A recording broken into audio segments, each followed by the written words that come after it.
જોઈશું સૌથી નાનું અભયારણ્ય પોરબંદર.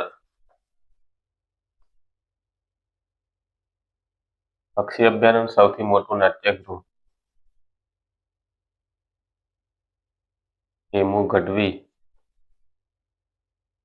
નાટ્યગૃહ રાજકોટ. સૌથી વધુ મંદિરો વાળું શહેર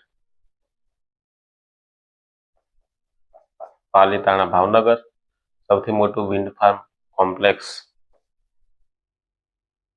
લાંબા દેવભૂમિ દ્વારકામાં. ગુજરાતનું એકમાત્ર હવા ખાવાનું સ્થળ સાપુતારા. ડાંગ. તો મિત્રો આ પ્રકારના જે પ્રશ્નો છે તમામ સ્પર્ધાત્મક પરીક્ષામાં પૂછાય